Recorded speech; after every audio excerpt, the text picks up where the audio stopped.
यह किसी एक व्यक्ति की कहानी नहीं है, यह एक पूरे राष्ट्र चेरोकी लोगों की कहानी है, जिनके डीएनए में एक ऐसा रहस्य छिपा है जो इतना पुराना, इतना गहरा और इतना अप्रत्याशित है कि इसे खोजने वाले वैज्ञानिकों को भी नहीं पता था कि इसका क्या करना है। 100 साल से भी अधिक समय तक हमें मूल अमेरिकियों के उद्गम के बारे में एक ही कहानी सिखाई गई, एक सरल कहानी, एक स्पष्ट कहानी, और लंबे समय तक किसी ने इस पर सवाल नहीं उठाया। लेकिन फिर डीएनए ने अपनी बात कह दी, और उसने जो कहा उससे सब कुछ बदल गया। आगे बढ़ने से पहले अभी एक टिप्पणी छोड़ें और मुझे बताएं, आप दुनिया में कहां से यह देख रहे हैं, और क्या आपने कभी अपना डीएनए परीक्षण करवाया है? क्योंकि जो आप सुनने वाले हैं वह आपके पूर्वजों को देखने का नजरिया पूरी तरह से बदल सकता है। अगर आपको छिपे हुए इतिहास और प्राचीन डीएनए के रहस्यों में दिलचस्पी है, आज तो जरूर सब्सक्राइब करें, क्योंकि यह उन कहानियों में से एक है जो वीडियो खत्म होने पर भी समाप्त नहीं होती। 1990 में पेंसिल्वेनिया विश्वविद्यालय के डॉक्टर थियोडोर शूर नामक एक वैज्ञानिक ने एक अध्ययन प्रकाशित किया जो मूल रूप से मूल अमेरिकी वंश का नियम बन गया। उनके शोध में कहा गया है कि सभी मूल अमेरिकी 4 मातृवंशों से आते हैं, जिन्हें हैप्लोग्रुप ए, बी, सी और डी कहा जाता है। ये चारों साइबेरिया और पूर्वी एशिया से आए थे। ये चारों 15,000 से 40,000 साल पहले बेरिंग जलडमरू नामक एक जमे हुए भूमिपुल को पार कर गए थे। बस इतना ही, मामला खत्म। 4 समूह, एक पुल, एक कहानी, और 30 वर्षों तक उस कहानी को एक स्थापित वैज्ञानिक तथ्य के रूप में माना जाता रहा। अगर कोई नया डेटा आता जो मेल नहीं खाता था, वन तो उसे संदूषण कहा जाता था। प्रयोगशाला की त्रुटि, सिस्टम में गड़बड़ी। 4 हैप्लोग्रुप वाला मॉडल अब महज एक सिद्धांत नहीं रह गया था, यह एक नियम बन चुका था। और विज्ञान में जब कोई चीज नियम बन जाती है तो उसे तोड़ने की कीमत चुकानी पड़ती है। लेकिन नियमों के बारे में एक बात यह है, वे तब तक ही टिके रहते हैं जब तक कि सबूत इतने पुख्ता न हो जाएं कि उन्हें नजरअंदाज करना असंभव हो जाए। और चेरोकी लोगों के मामले में सबूत बहुत बड़े पैमाने पर सामने आए। 1997 में किसी चीज से दीवार में दरार आ गई। हैप्लोग्रुप एक्स नामक एक आनुवंशिक वंश जो मुख्य रूप से यूरोप और पश्चिमी एशिया में पाया जाता है, प्राचीन मूल अमेरिकी अवशेषों में पाया गया। वैज्ञानिकों का अनुमान है कि यह वंश 12,000 से 36,000 वर्ष पहले उत्तरी अमेरिका में पहुंचा था। यह कोलंबस से हजारों साल पहले की बात है। उन्होंने हैप्लोग्रुप एक्स को कहानी में शामिल तो कर लिया, लेकिन चुपचाप। कोई बड़ा प्रेस विज्ञप्ति जारी नहीं की गई, कोई जश्न नहीं मनाया गया। बस सावधानीपूर्वक, अनिच्छा से यह स्वीकार किया गया कि शायद मॉडल पूरी तरह से सही नहीं था। लेकिन एक बात ऐसी थी जिसके बारे में कोई बात नहीं करना चाहता था। साइबेरिया और पूर्वी एशिया में हैप्लोग्रुप एक्स लगभग अनुपस्थित है। तो अगर मूल अमेरिकी लोग साइबेरिया से बेरिंग जलडमरू के रास्ते आए थे, तो हैप्लोग्रुप एक्स कहां से आया? उस प्रश्न का कोई स्पष्ट उत्तर नहीं था। फिर एक शोधकर्ता ने एक विशिष्ट जनजाति चेरोकी का अधिक बारीकी से अध्ययन करने का निर्णय लिया, और वहां उसे जो मिला उसके सामने हैप्लोग्रुप एक्स एक छोटी सी समस्या लगने लगा। उनका नाम डोनाल्ड एन येट्स है। वह एक आनुवंशिकीविद हैं, स्वयं चेरोकी वंशज हैं और संयुक्त राज्य अमेरिका में डीएनए कंसल्टेंट्स के संस्थापक हैं। 2000 के दशक की शुरुआत में उन्होंने एक ऐसा प्रोजेक्ट शुरू किया जो देखने में बिल्कुल सामान्य लग रहा था। दस्तावेजी तौर पर प्रमाणित चेरोकी वंश वाले लोगों से डीएनए के नमूने एकत्र करना, उनकी मातृवंश परंपरा का मानचित्रण करना, वंशावली का सरल काम। वह क्रांति शुरू करने की कोशिश नहीं कर रहा था, परंतु यही वह है जो वस्तुतः घटित हुआ। अध्ययन के पहले चरण में 52 प्रतिभागियों को शामिल किया गया था। इन परिणामों ने येट्स को पूरी तरह से स्तब्ध कर दिया। उनके चेरोकी नमूने में सबसे बड़ी आनुवंशिक वंशावली हैप्लोसमूह ए, बी, सी या डी नहीं थी, वह था हैप्लोग्रुप टी। आनुवंशिकीविद ब्रायन साइक्स ने अपनी पुस्तक में हैप्लोग्रुप टी को तारा नाम दिया है। हव्वा की 7 बेटियां की उत्पत्ति हुई मेसोपोटामिया प्राचीन उपजाऊ अर्धचंद्र, टाइग्रिस और यूफ्रेट्स नदियों के बीच की भूमि, वह क्षेत्र जिसने दुनिया की सबसे प्राचीन सभ्यताओं को जन्म दिया। यह मूल अमेरिकी वंश नहीं है, इसका यहां होना ही नहीं चाहिए था, लेकिन यह वहां था। लगभग येट्स के नमूने का 27%, 4 में से 1 से अधिक लोग। और जैसा कि शोधकर्ता स्टीफन जेट ने बाद में डेटा की समीक्षा की और नोट किया, हैप्लोग्रुप टी का चेरोकी प्रतिशत था 3 गुना अधिक सामान्य अमेरिकी आबादी की तुलना में। दूसरे चरण में अध्ययन में शामिल प्रतिभागियों की संख्या बढ़ाकर 67 कर दी गई। हैप्लोग्रुप टी 19.4% पर स्थिर रहा। नमूने में मौजूद अन्य प्रमुख वंश कौन से हैं? एच, नौ यू और जे, ये सभी यूरेशियाई हैं। इन सभी की उत्पत्ति प्राचीन मध्य पूर्व और पूर्वी भूमध्य सागर से हुई है। मिस्र, इज़राइल, लेवांत, एशिया नहीं, साइबेरिया नहीं, प्राचीन मध्य पूर्व। और यहां वह विवरण है जिसने इस सब को खारिज करना असंभव बना दिया। ये वंश प्राचीन थे। चेरोकी नमूनों में पाए जाने वाले विशिष्ट आनुवंशिक बदलाव, जिन्हें हैप्लोटाइप कहा जाता है, पूरी तरह से अद्वितीय थे। वे किसी भी यूरोपीय आबादी से मेल नहीं खाते थे। वे किसी भी आधुनिक मध्य पूर्वी डेटाबेस से भी मेल नहीं खाते थे। वे केवल चेरोकी अध्ययन के भीतर ही एक दूसरे से मेल खाते थे। स्टीफन जेट, जिन्होंने स्वतंत्र रूप से निष्कर्षों का विश्लेषण किया, ने स्पष्ट रूप से कहा, 1492 के बाद चेरोकी राष्ट्र में यूरोपीय जीन प्रवाह के परिणाम स्वरूप ऐसा कोई मिश्रण नहीं हो सकता था। आंकड़ों में औपनिवेशिक काल के अंतर्जातीय विवाहों का उल्लेख नहीं है। ये आनुवंशिक वंश चाहे जो भी रहे हों, वे किसी भी यूरोपीय जहाज के अटलांटिक महासागर पार करने से बहुत पहले चेरोकी भूमि पर पहुंच गए थे। तो वे वहां कैसे पहुंचे? और विज्ञान यह पता क्यों नहीं लगाना चाहता था? जब येट्स ने अपने निष्कर्ष प्रकाशित किए तो वैज्ञानिक समुदाय की प्रतिक्रिया लगभग पूरी तरह से मौन थी। यह कोई खंडन नहीं है, यह कोई प्रति अध्ययन नहीं है, यह कोई प्रेस कॉन्फ्रेंस नहीं है, बस सन्नाटा। और वह चुप्पी आकस्मिक नहीं थी, वह एक संरचना का हिस्सा थी। आपको ये बातें समझने की जरूरत है। मूल अमेरिकी कहां से आए हैं? यह प्रश्न केवल एक वैज्ञानिक प्रश्न नहीं है, यह एक राजनीतिक प्रश्न है, एक कानूनी प्रश्न है। यह संप्रभुता, भूमि अधिकार, जनजातीय पंजीकरण और संघीय मान्यता से जुड़ा प्रश्न है। संयुक्त राज्य अमेरिका में 5 मिलियन से अधिक लोग ऐसे हैं जो खुद को मूल अमेरिकी मानते हैं।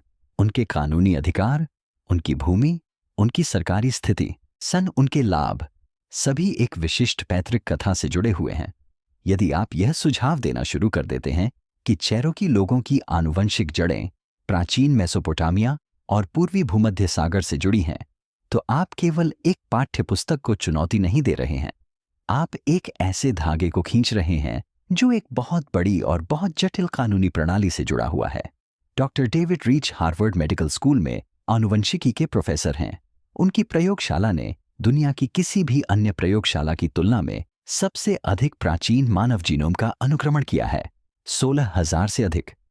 2018 में उनकी टीम ने पत्रिका में एक महत्वपूर्ण अध्ययन प्रकाशित किया, कक्ष लगभग 11,000 साल पुराने 39 प्राचीन मूल अमेरिकी नमूनों का विश्लेषण करना। निष्कर्ष क्या निकला? उनके शब्दों में, अमेरिका का जनसंख्या इतिहास इस प्रकार था, कहीं अधिक जटिल मानक मॉडल द्वारा अनुमानित से अधिक। डॉक्टर जेनिफर रैफ, जो कंसास विश्वविद्यालय में मानव विज्ञान आनुवंशिकीविद हैं और इस क्षेत्र में सबसे सम्मानित आवाजों में से एक हैं, ने सार्वजनिक रूप से स्वीकार किया है, अमेरिका में मानव बसने की प्रक्रिया को समझाने के लिए हम जिन मॉडलों का उपयोग करते आए हैं वे हमेशा से ही अति सरलीकृत रहे हैं। तो विश्वस्तरीय शोधकर्ता, 2 प्रमुख संस्थान, एक साझा निष्कर्ष। हमें जो कहानी बताई गई थी वह अधूरी थी। 2012 में डोनाल्ड येट्स ने एक पुस्तक प्रकाशित की जिसका नाम था चेरोकी लोगों की प्राचीन विश्व की जड़ें।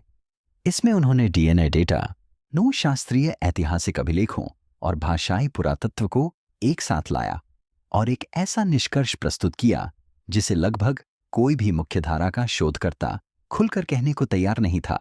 उन्होंने तर्क दिया कि चेरोकी की मूल पैतृक आबादी आंशिक रूप से इनसे उत्पन्न हुई थी। यहूदी और पूर्वी भूमध्य सागरीय लोग, और यह भी संभव है कि इरोक्वाइन भाषा को अपनाने से पहले वे मूल रूप से ग्रीक भाषा का कोई रूप बोलते हों। प्रस्तावित समय अवधि लगभग 3री शताब्दी ईसा पूर्व, हेलेनिस्टिक सभ्यता का युग, जब भूमध्य सागरीय लोग जहां दुनिया के सबसे महान अन्वेषक और व्यापारी थे। फोनीशियनों का युग। अब फोनीशियन लोगों की बात करते हैं। फोनीशियन लेवांत क्षेत्र आधुनिक लेबनान, इज़राइल और सीरिया की प्राचीन समुद्री सभ्यता थे।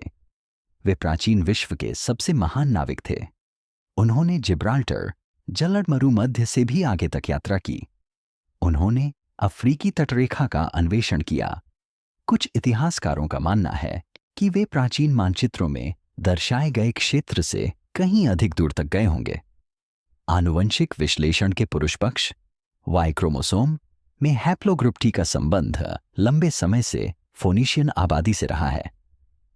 नेशनल जियोग्राफिक के जेनोग्राफिक प्रोजेक्ट के निदेशक स्पेंसर विल्स ने चेरोकी डेटा एकत्र होने से पहले ही एक वृत्तचित्र में इस संबंध को सार्वजनिक रूप से उजागर किया था।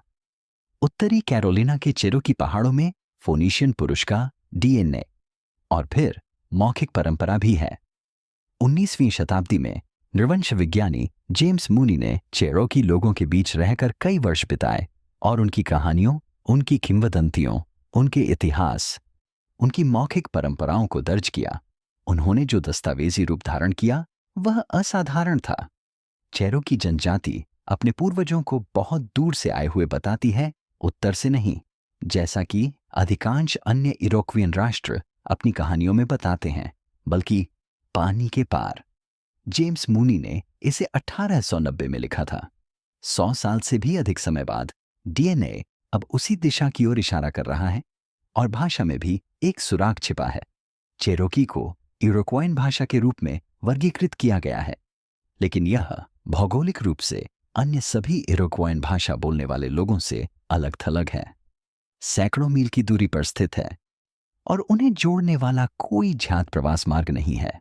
भाषाविदों ने आज तक इसकी पूरी तरह से व्याख्या नहीं की है। कुछ शोधकर्ताओं ने चेरोकी भाषा में संरचनात्मक विसंगतियों की ओर इशारा किया है, जो मानक इरोक्वियन वंश वृक्ष में फिट नहीं बैठती हैं। ऐसे बाहरी तत्व जिनका कोई स्पष्ट स्रोत नहीं है।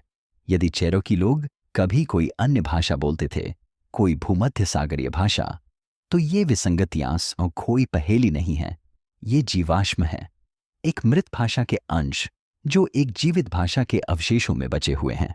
पुरातत्व शास्त्र की अपनी एक अलग भाषा होती है। किसी सभ्यता की अंत्येष्टि संबंधी रीति रिवाजों की भाषा उस सभ्यता के सबसे विशिष्ट और सांस्कृतिक रूप से अद्वितीय व्यवहारों में से एक है।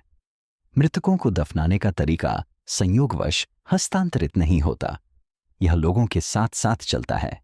दक्षिणी अप्पालाचियन पर्वतमाला में खुदाई स्थलों पर शोधकर्ताओं ने दफन प्रथाओं को दर्ज किया है, जिनकी संरचनात्मक समानताएं प्राचीन पूर्वी भूमध्य सागरीय अंत्येष्टि रीति रिवाजों से मिलती जुलती हैं। शरीर की स्थिति, कब्र में रखी जाने वाली वस्तुएं और अनुष्ठानिक उपचार। आधिकारिक तौर पर इसका स्पष्टीकरण हमेशा समानांतर विकास या संयोग ही दिया गया है, लेकिन हार्वर्ड में डॉक्टर डेविड रीच के काम ने लगातार यह दिखाया है कि जब आनुवंशिकी और पुरातत्व एक ही दिशा की ओर इशारा करते हैं, तो संयोग एक संतोषजनक उत्तर नहीं रह जाता है। हैप्लोग्रुप एक्स इस पहेली में अंतिम जटिलता जोड़ता है। जब आप संपूर्ण विश्व में हैप्लोग्रुप एक्स के वितरण का मानचित्रण करते हैं, तो यह ठीक 2 स्थानों पर केंद्रित होता है। सबसे पहले पूर्वी भूमध्य सागर और पश्चिमी एशिया, दूसरा ग्रेट लेक्स और उत्तरी अपालाचियन क्षेत्रोत्तरी अमेरिका का, साइबेरिया में, जहां बेरिंग जलद मरुमध्य सिद्धांत के अनुसार इसकी उपस्थिति होनी चाहिए, यह लगभग अनुपस्थित है। पूर्वी एशिया में लगभग 0। इजराइल के टेक्नियन इंस्टीट्यूट ऑफ टेक्नोलॉजी के डॉक्टर लियोर श्लूश ने एक शोध प्रकाशित किया, जिसमें यह स्थापित किया गया कि हैप्लोग्रुप एक्स का प्रसार केंद्र पूर्वी भूमध्य सागर और लेवांत क्षेत्र था, पूरब नहीं, पश्चिम। यह साइबेरियाई प्रवास का पैटर्न नहीं है। यह एक बिल्कुल अलग गलियारा है, एक ऐसा गलियारा जिसे विज्ञान ने अभी तक किसी भी आधिकारिक मानचित्र पर नहीं दर्शाया है। और एक और बात है, 20वीं शताब्दी के उत्तरार्ध में कैरोलिनास में एक राजमार्ग निर्माण परियोजना के दौरान एक अज्ञात दफन स्थल का पता चला। अवशेषों का परीक्षण किया गया। हैप्लोग्रुप वितरण किसी भी ज्ञात क्षेत्रीय जनसंख्या से मेल नहीं खाता था। वह वेबसाइट कभी औपचारिक रूप से प्रकाशित नहीं हुई। अवशेषों को सुरक्षित स्थान पर रखा गया है। डेटा को अभी भी समीक्षा के लिए लंबित के रूप में सूचीबद्ध किया गया है। यहीं पर विज्ञान मानवीय रूप धारण करता है। अनुमान है 8,19,000 अमेरिकीजो खुद को चेरोकी के रूप में पहचानते हैं, जिससे यह पूरे देश में स्वयं को मूल अमेरिकी के रूप में पहचानने वाला सबसे बड़ा समूह बन जाता है। लेकिन चेरोकी राष्ट्र की आधिकारिक सदस्यता के मानदंडों में डीएनए का बिल्कुल भी उपयोग नहीं किया जाता है। सदस्यता का निर्णय एक ही दस्तावेज के आधार पर किया जाता है, डॉविस रोल्स। डॉविस रोल्स 1898 और 1914 के बीच की गई एक संघीय जनगणना थी। इसे चेरोकी लोगों ने नहीं बनाया था। इसे बनाया गया था अमेरिकी सरकार आवंटन के युग के दौरान। जब लक्ष्य आदिवासी भूमि को विभाजित करना और उसे व्यक्तिगत स्वामित्व में वितरित करना था। यदि आपके पूर्वज का नाम उन सूचियों में दर्ज नहीं है तो आपको चेरोकी के रूप में मान्यता नहीं दी जाएगी। कोई अपवाद नहीं। डीएनए परिणाम स्वीकार नहीं किए जाएंगे।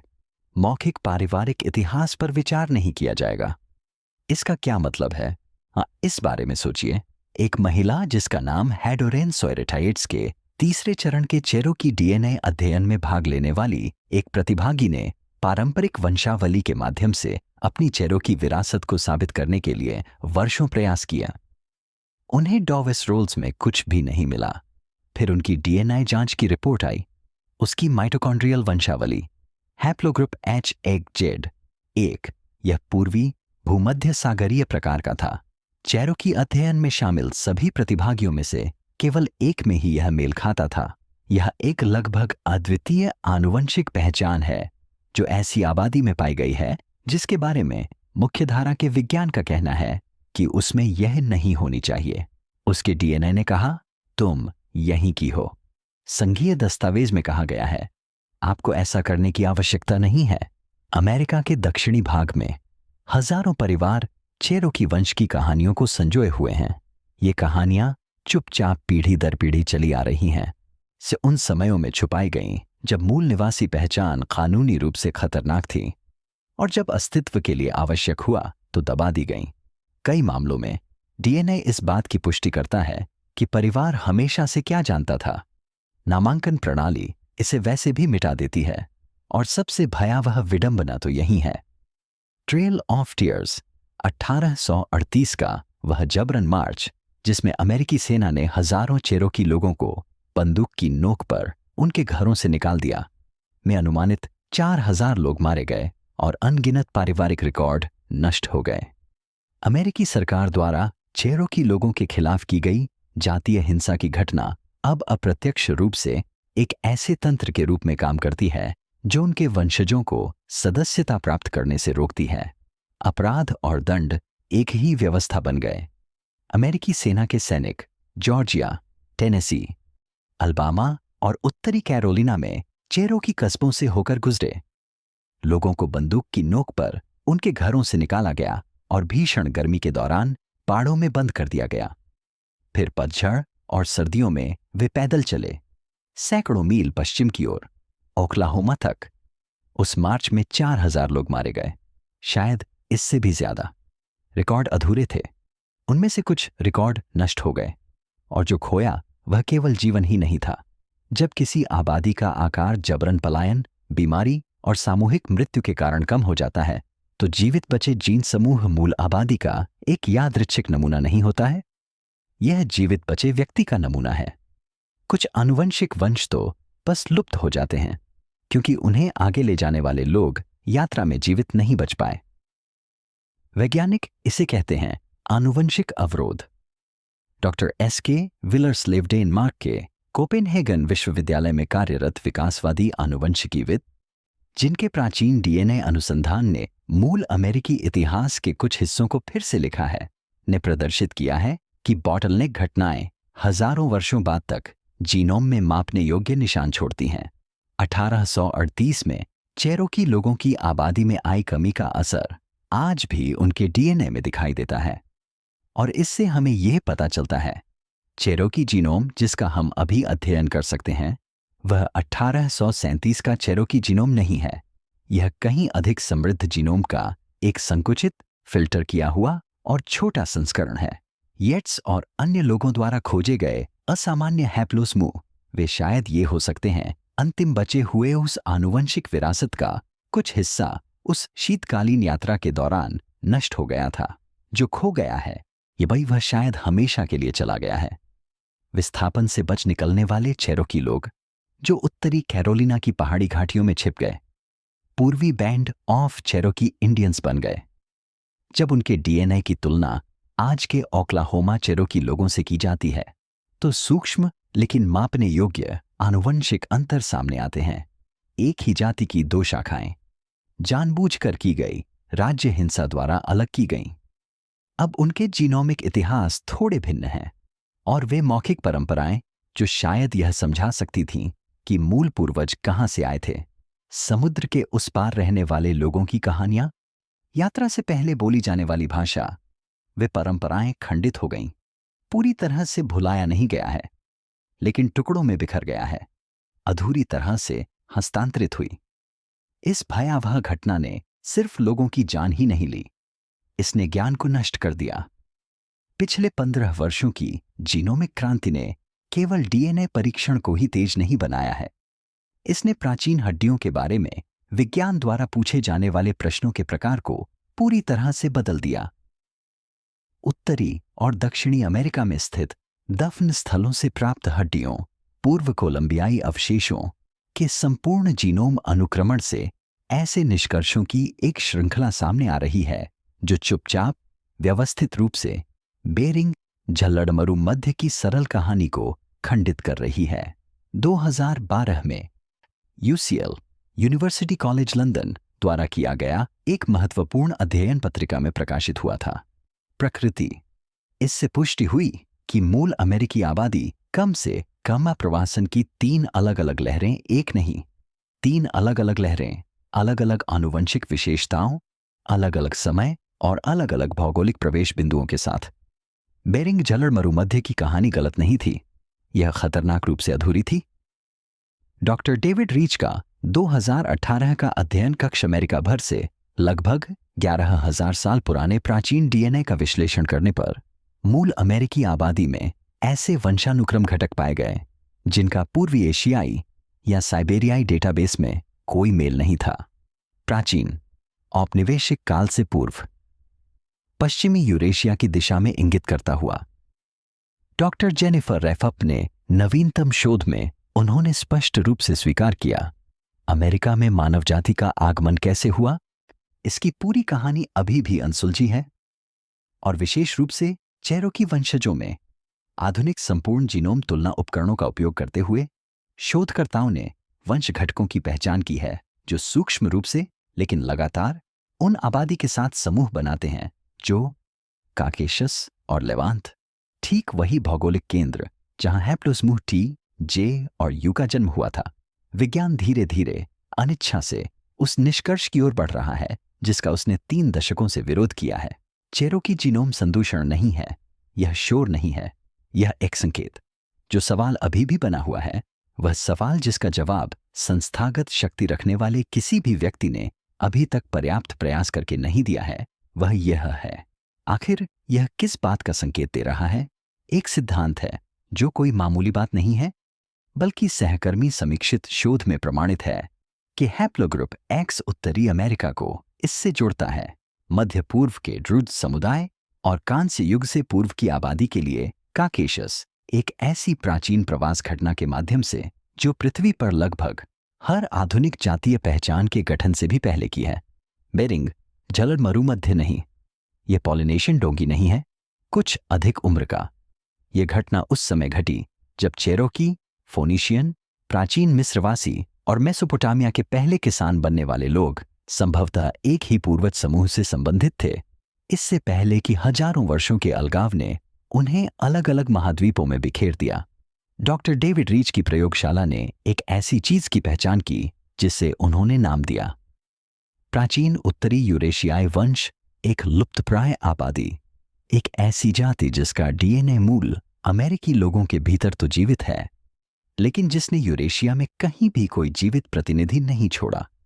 वे वास्तविक थे, वे जीवित थे, उन्होंने यात्रा की, वे आपस में घुल मिल गए और फिर वे इतिहास के पन्नों से गायब हो गए, सिवाय उन लोगों के खून में जो आज उनकी स्मृति को संजोए हुए हैं। चेरोकी लोगों के पास उन लोगों के लिए एक नाम है जो उनसे पहले आए थे, वे लोग जो चेरोकी लोगों से पहले अस्तित्व में थे, जैसा कि हम उन्हें जानते हैं। भूख छोटे लोग। चेरोकी पौराणिक कथाओं में उन्हें प्राचीन, बुद्धिमान और भूमि से इस तरह से जुड़े हुए बताया गया है जिसे आम इंसान समझ नहीं सकते। पौराणिक कथा शायद एक सांकेतिक स्मृति, एक ऐसी कहानी जो इतनी पुरानी है कि उसमें शामिल लोगों के नाम अब सटीक रूप से याद नहीं किए जा सकते, इसलिए वे अलौकिक बन गए। क्योंकि इतिहास का यही हाल होता है जब दस्तावेज नष्ट हो जाते हैं, जब भाषा खंडित हो जाती है और जब सर्दियों में लंबी यात्रा उन लोगों को मार डालती है जिन्हें अभी भी याद था। अपलाचियन पर्वतमाला, जहां चेरोकी लोग सदियों, संभवतः सहस्राब्दियों तक रहे, में प्राचीन दफन स्थल हैं जिनकी सामग्री का पूर्ण जीनोम अनुक्रमण कभी भी पूरी तरह से प्रकाशित नहीं किया गया है। संघीय सरकार द्वारा वित्त पोषित किसी भी प्रमुख अध्ययन में आज तक विशेष रूप से चेरोकी के प्राचीन डीएनए पर ध्यान केंद्रित नहीं किया गया है। इन सभी सवालों के जवाब देने वाला डेटा कहीं ना कहीं मौजूद है, जमीन में, भंडारण में या समीक्षा के लिए लंबित के रूप में चिह्नित प्रयोगशालाओं में। Doctor S K. विलर्सलेव, उन्होंने कहा है कि उनके विचार में अमेरिका में लोगों के बसने की पूरी कहानी अभी भी अनसुलझी है। डॉक्टर जेनिफर रैफ, उन्होंने कहा है कि ये मॉडल हमेशा से ही अत्यधिक सरलीकृत रहे हैं और इससे कम 150 धारा प्रवाह चेरोकी भाषी आज भी कुछ लोग जीवित हैं। वे लोग जो अपनी यादों में एक ऐसी भाषा, एक ऐसी परंपरा और एक ऐसे विश्वदृष्टि की अंतिम गूंज संजोए हुए हैं जो लगभग लुप्त हो चुकी है। तो हम अभी यहीं पर हैं। डीएनए बोल रहा है, यह 20 वर्षों से बोल रहा है और यह जो सवाल बार बार पूछता है जिसका जवाब अभी तक किसी ने नहीं दिया है, वह सिर्फ चेरोकी लोगों के बारे में नहीं है, यह हम सभी के बारे में है। क्योंकि अगर अमेरिकी इतिहास की सबसे प्रसिद्ध जनजातियों में से एक की आनुवंशिक कहानी इतनी जटिल, इतनी प्राचीन और इतनी अप्रत्याशित है, तो हम अभी भी कितने अन्य राष्ट्रों को गलत समझ रहे हैं? अभी भी कितनी अन्य कब्रों पर समीक्षा लंबित लिखा हुआ है सर्दियों के इस मार्च में, और कितनी आवाजें खामोश हो गईं। और यह आखिरी सवाल जो मैं आपके लिए छोड़ रहा हूं, वह है जिसका जवाब विज्ञान अभी तक नहीं दे पाया है। यदि चेरोकी लोगों में हजारों साल पहले हुई विश्वव्यापी यात्रा की आनुवंशिक स्मृति मौजूद होती, क्या उन्हें पता था? क्या उन बुजुर्गों ने, जिन्होंने समुद्र पार से आने वाले लोगों के बारे में बात की थी, कुछ महसूस किया था? किसी प्रयोगशाला में नहीं, किसी मशीन के माध्यम से नहीं, बल्कि स्मृति की उस सबसे गहरी परत में जो भाषा के नीचे, कहानी के नीचे, उन सभी चीजों के नीचे रहती है जिन्हें हम लिख सकते हैं और साबित कर सकते हैं। वह उत्तर किसी भी डेटाबेस में मौजूद नहीं है, ऐसा शायद कभी ना हो, लेकिन उन पहाड़ों में कहीं ना कहीं यह अभी भी इंतजार कर रहा है। अगली बार हम उस डीएनए का पता लगाएंगे जो एक अन्य मूल अमेरिकी राष्ट्र को उस आबादी से जोड़ता है जिसे 5000 साल पहले विलुप्त मान लिया गया था। वही पहाड़, अलग वंश और भी पुराना रहस्य।